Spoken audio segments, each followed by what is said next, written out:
दोस्तों, नींद क्या है? नींद के समय को कम और गहरा हम अपने जीवन में किस तरह से कर सकते हैं, आज इस कहानी के माध्यम से हम जानेंगे। और वीडियो के अंत में आपको एक अच्छी और गहरी नींद के लिए कुछ छोटे छोटे यौगिक उपाय भी आपको बताए जाएंगे। एक बार एक अमीर इंसान एक बौद्ध भिक्षु के पास जाता है और कहता है, गुरुदेव, मैं अपने नींद से बहुत परेशान हूँ। बहुत कोशिश करने के बाद भी मैं देर रात तक सो नहीं पाता और रात को सोने से पहले मेरे मन में दुनिया भर के विचार चलते रहते हैं और जब मुझे नींद भी आ जाती है तो मैं पूरी रात करवटें बदलते रहता हूँ और जब सुबह नींद खुलती है तब मुझे कुछ भी अच्छा महसूस नहीं होता। मैं खुद को थका हुआ और अशांत महसूस करता हूँ। गुरुदेव, कृपा करके आप मेरी इस समस्या का कुछ समाधान बताएं। फिर बौद्ध भिक्षु ने कहा, इससे पहले कि मैं तुम्हारी समस्या का समाधान बताऊं, मैं तुम्हें गौतम बुद्ध की गहरी नींद के रहस्य के बारे में एक कहानी सुनाना चाहता हूं। उस व्यक्ति ने कहा, जैसी आपकी इच्छा गुरुदेव। बौद्ध भिक्षु कहते हैं, जब गौतम बुद्ध सोते थे तो वो पूरी रात एक ही अवस्था में रहा करते थे। वो कभी करवटें भी नहीं बदला करते थे। वो जिस अवस्था में रात को सोते, सुबह तक उसी अवस्था में रहते थे। गौतम बुद्ध का एक शिष्य था, अनमोल, जो कि अक्सर उन्हीं के पास सोया करता था। अनमोल को यह बात बहुत परेशान करती थी कि आखिर गौतम बुद्ध एक ही शारीरिक अवस्था में पूरी रात कैसे सो सकते हैं। जब कभी भी रात में अनमोल की आंखें खुलती तो वो हमेशा गौतम बुद्ध को एक ही अवस्था में सोते हुए पाता। ये बात उसके मन में बहुत सारे प्रश्न उत्पन्न करती थी। लेकिन एक दिन शिष्य अनमोल अपनी जिज्ञासा को रोक नहीं पाया और वह गौतम बुद्ध के पास चला गया। उसने मध्य रात्रि में ही गौतम बुद्ध को नींद से जगा दिया और कहा, हे प्रभु, मुझे क्षमा करें। मैं जानता हूँ कि आपसे प्रश्न पूछने का ये सही समय नहीं है। आप पूरे दिन चलते रहते हैं और लोगों को धर्म का ज्ञान देते हैं। वो उनकी समस्याओं का समाधान करते हैं। लेकिन मेरे अंदर की जिज्ञासा इतनी बढ़ चुकी है कि मैं सुबह तक का इंतज़ार नहीं कर सकता। इसीलिए आप मेरे प्रश्न का उत्तर देकर मेरी जिज्ञासा को शांत करें। शिष्य अनमोल ने आगे कहा, मैं पिछले 20 वर्षों से आपके साथ हूँ और ये देखता आ रहा हूँ कि आप पूरी रात एक ही अवस्था में गुजार देते हैं। आप जरा सा भी हिलते डुलते बिल्कुल नहीं हैं। तो क्या आप सच में सोते हैं या फिर आप सोते ही नहीं हैं? गौतम बुद्ध अनमोल की तरफ देखकर मुस्कुराने लगे और कहा, मैंने अपने लिए सोने की सही अवस्था ढूंढ ली है। अब सोते समय मुझे हिलने की आवश्यकता नहीं है। मैं नींद के अवस्था में भी जागृत ही रहता हूँ, जबकि मेरा शरीर सो जाता है, लेकिन मैं जागृत रहता हूँ। प्रश्न ये नहीं है कि नींद की अवस्था में शरीर हिलता है कि नहीं। शरीर क्यों एक स्थिर अवस्था में रह नहीं पाता? असल कारण तो मन है। ये मन ही है जो कि शांत और स्थिर नहीं रह पाता। और यही कारण है कि नींद की अवस्था में भी हम अपने शरीर को हिलाते रहते हैं। लेकिन मैं इन सब चीज़ों से परे आ चुका हूँ। अब मेरे अंदर मन जैसा कुछ बचा ही नहीं। जब मैं सोने जाता हूँ तब मेरा शरीर बस एक मृत शरीर जैसा हो जाता है। मन जैसा मेरे अंदर कुछ बचता ही नहीं। अनमोल, क्या तुमने कभी मृत शरीर को अपनी अवस्था बदलते हुए देखा है? ये तो केवल हमारा मन ही है जो कि हमारी गहरी नींद की अवस्था में भी ये सब करवाता है। एक बार मन स्थिर हो जाए, मन शांत हो जाए, तब तुम्हारा शरीर गहरी नींद में चला जाएगा, लेकिन तुम भीतर से जागृत रहोगे। भीतर से तुम सब कुछ अनुभव कर पाओगे। सोने के बाद भी तुम्हारी जागरूकता एक छोटे से जलते हुए दीपक की तरह लगातार प्रज्वलित रहेगी। कहानी खत्म करने के बाद बौद्ध भिक्षु ने उस अमीर व्यक्ति से कहा, एक जागृत इंसान न कि अपने पूरे शरीर को एक जागरूकता के साथ देखेगा, बल्कि वह अपने मन को भी पूरी जागरूकता के साथ देखता रहता है। एक जागृत व्यक्ति सामान्य इंसान की तरह नहीं सोते। जब सामान्य इंसान सोता है तो वह अचेतन हो जाता है। उसे अपने आसपास का कुछ पता नहीं होता, इसीलिए तो वह अपने सपनों का चुनाव भी नहीं कर पाता। लेकिन जब एक बुद्ध व्यक्ति सोता है तो वह जागरूक होता है। जैसे सुबह आंखें खुली होती हैं, वैसे ही बुद्ध व्यक्ति की नींद में भी होती है। इसीलिए ऐसा कहा जाता है कि बुद्ध व्यक्ति कभी सोते नहीं हैं। जब एक आम इंसान सोने जाता है तो उसे नहीं पता चलता कि वो कब सो जाता है। लेकिन यदि तुम जागने और सोने के बीच के उस छोटे से पल में जब हम सोने के एकदम करीब होते हैं, जागृत रह पाए तो कुछ अद्भुत घटित होगा जो तुम्हें जागरूकता के और करीब लाता जाएगा। बौद्ध भिक्षु की यह बातें सुन उस अमीर व्यक्ति ने कहा, गुरुदेव, मुझे इतनी गहरी आध्यात्म की बातें समझ नहीं आती। कृपया आप मुझे सरल शब्दों में समझाएं कि मुझे आसानी से गहरी नींद क्यों नहीं आती। बौद्ध भिक्षु ने कहा, देर रात तक जागने और आसानी से नींद नहीं आने की 5 प्रमुख कारण है। पहला कारण है बिस्तर पर सोने के अलावा भी अन्य काम करना। जैसे कि बहुत से लोगों की आदत होती है कि वह बिस्तर पर ही खाना खा लेते हैं, बिस्तर पर ही पढ़ाई करने लग जाते हैं और ऐसे ही बहुत से काम वे अपने शयन कक्ष में ही करते हैं। शयन कक्ष का अर्थ ये होता है सोने की जगह, लेकिन लोग इसे अन्य कामों के लिए भी प्रयोग करते हैं, जिससे हमारे मस्तिष्क में शयन कक्ष का एक निश्चित अर्थ नहीं रह जाता। इसीलिए फिर जब हम बिस्तर पर सोने जाते हैं तो हमारा मन पूर्ण रूप से इस बात को स्वीकार नहीं कर पाता कि अब हमें सोना है, क्योंकि आपने इसकी उसी जगह पर अन्य कामों को करने की आदत डाल दी है।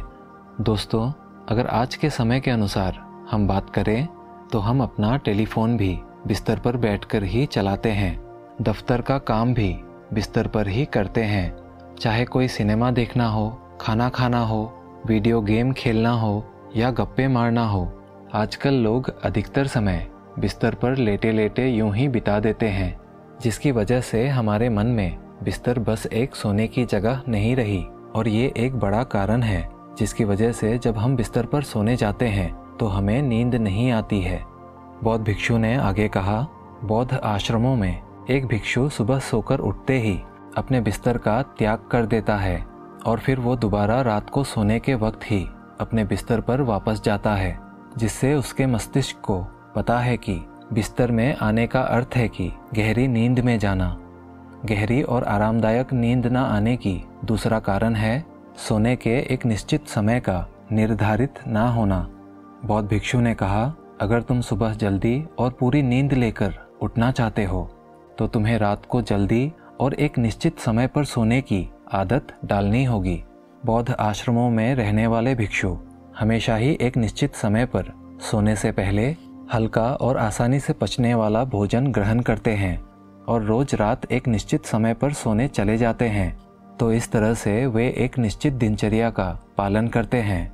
दोस्तों, अगर हम आज के जीवन शैली की बात करें, अधिकतर लोगों का ना तो सोने का समय तय है और ना ही सुबह जागने का, और ना ही वह इस बात का ध्यान रखते हैं कि रात को खाना हल्का और ज़रूरत से थोड़ा कम होना चाहिए, बल्कि लोगों का प्रमुख भोजन ही रात को होता है।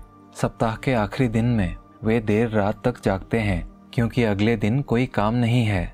अगर रात में कोई सिनेमा देखना शुरू कर दिया तो चाहे कितनी भी रात हो जाए, सिनेमा पूरी करने के बाद ही सोने जाएंगे। समय और जीवन में कोई सामंजस्य और नियंत्रण ही नहीं है। और फिर यही वो लोग हैं जो अगले दिन अधूरी नींद के साथ उठते हैं और पूरे दिन अशांत और थका हुआ महसूस करते हैं। योगिक संस्कृति में नींद को एक चमत्कारिक दुनिया कहा जाता है। अगर आप नींद को समझ गए तो आप नींद में अपने अंदर बहुत कुछ बना भी सकते हैं, और अगर नहीं समझे तो बिगाड़ भी सकते हैं। बौद्ध भिक्षु ने आगे कहा, गहरी नींद ना आने और सुबह उठने पर अच्छा महसूस ना करने का तीसरा कारण है सोने से पहले नकारात्मक विचारों के बारे में सोचना। आप जिस तरह के विचारों के बारे में सोचकर सोते हैं, सुबह आंखें खुलते ही आपके मन में सर्वप्रथम वैसे ही विचार आते हैं। इसीलिए जब आप नकारात्मक विचारों के साथ सोते हैं तो सुबह आप उन्हीं के साथ उठते भी हैं। बिस्तर पर लेटे हुए जब हम सोने ही वाले होते हैं तब हमारा अचेतन मन सबसे ज़्यादा सक्रिय होता है, और इस समय जैसे विचार हम अपने अंदर पैदा कर रहे होते हैं, हमारा अचेतन मन सीधे उन विचारों को ग्रहण कर लेता है और उन्हें वास्तविकता में लाने की कोशिश करता है। हमारा अचेतन मन अच्छे और बुरे विचारों में चुनाव नहीं कर सकता है। इसे ये नहीं मालूम कि हमारे लिए क्या अच्छा है और क्या बुरा है। ये तो बस प्राप्त सूचनाओं पर काम करना शुरू कर देता है। इसीलिए हमें सोते वक्त अपनी समस्याओं और नकारात्मक विचारों के बारे में सोचने के बजाय उन अच्छी चीज़ों और कामों के बारे में सोचना चाहिए जिन्हें हम अपनी ज़िंदगी में पाना चाहते हैं। हमेशा ही रात में सोने से पहले और सुबह उठने के बाद उन चीज़ों के बारे में विचार करें जो आपके जीवन में एक सकारात्मक बदलाव ला सकते हैं। अच्छी और गहरी नींद ना आने का चौथा कारण है गलत तरीके से सोना। बौद्ध भिक्षु ने कहा कि भारत में अक्सर कहा जाता है कि उत्तर दिशा की ओर सिर करके मत सोना। ऐसा इसलिए होता है क्योंकि जब हम उत्तर की दिशा की ओर सिर करके सोते हैं तो पृथ्वी के चुंबकीय खिंचाव के वजह से हमारे शरीर का बहुत सारा रक्त मस्तिष्क की ओर जाने का प्रयास करता है और मस्तिष्क में पाई जाने वाली नसों का बहुत पतला होने के कारण उनके फटने का खतरा बढ़ जाता है। और अगर कोई इंसान काफ़ी बुजुर्ग और कमज़ोर है तो उसकी मृत्यु भी हो सकती है। लेकिन आम तौर पर उत्तर की दिशा में सिर करके सोने वाले लोग जब सुबह उठते हैं तो वो अपने सिर में एक तनाव सा महसूस करते हैं और उन्होंने पूरी रात बेचैनी वो करवट बदल बदल कर बिताई होती है। दूसरी गलती जो लोग सोने की अवस्था में करते हैं वो है कि वो बस किसी भी तरीके से सो जाते हैं। वह इस बात का ख्याल नहीं रखते हैं कि उनकी रीढ़ की हड्डी सीधी है या नहीं। लोग अक्सर पेट के बल या कैसे भी सो जाते हैं, जबकि हमें कोशिश करनी चाहिए कि या तो हम सीधे सोएं या फिर अपने बाएं तरफ की करवट लेकर सोएं। इससे शरीर के अंगों पर अतिरिक्त खिंचाव नहीं पड़ता। सोते वक्त ज़्यादा मोटे गद्दे का प्रयोग ना करें क्योंकि इससे आपकी रीढ़ की हड्डी मुड़ती है और गहरी नींद में रुकावट आती है। साथ ही ज़्यादा मोटे तकिए का भी प्रयोग ना करें क्योंकि इससे आपकी गर्दन ज़्यादा मुड़ती है और आपका शरीर तनाव महसूस करता है और ये आपकी गहरी नींद में रुकावट का कारण बनता है। फिर आगे बौद्ध भिक्षु कहते हैं, देर रात तक नींद न आने और बेचैन रहने का पांचवा कारण है बहुत अधिक मात्रा में और देर से पचने वाले भोज्य पदार्थों का सेवन करना। अगर आप रात में भारी और अत्यधिक तेल से बने पदार्थों का सेवन करते हैं तो इससे हमारे नींद में भी समस्या आती है क्योंकि इन पदार्थों को पचने में काफ़ी ज़्यादा समय और ऊर्जा लगती है। इसीलिए अगर आप ऐसे पदार्थों का सेवन करते हैं तो कोशिश करें कि आप सोने से लगभग 3 से 4 घंटे पहले ही खा लें। उस व्यक्ति ने कहा, गुरुदेव, मैं ये तो समझ गया कि गहरी और आरामदायक नींद ना आने के क्या कारण हैं, लेकिन क्या अब आप ऐसे कुछ उपाय बता सकते हैं जिन्हें करने से हमें एक गहरी नींद लेने में सहायता मिले? फिर बौद्ध भिक्षु ने कहा, मैं तुम्हें कुछ ऐसी क्रियाएं बता रहा हूँ जिन्हें तुम सोने से पहले या फिर उठने के बाद कर सकते हो, जिससे तुम्हारी नींद तो गहरी होगी ही, साथ ही तुम्हारे जीवन में एक सकारात्मक बदलाव भी आएगा। और ये सारी ही क्रियाएं तुम्हें नहीं करनी है। इसमें से जो भी 2-3 क्रियाएं तुम्हारे लिए उपयुक्त बैठे तुम उन्हें अवश्य ही कर सकते हो।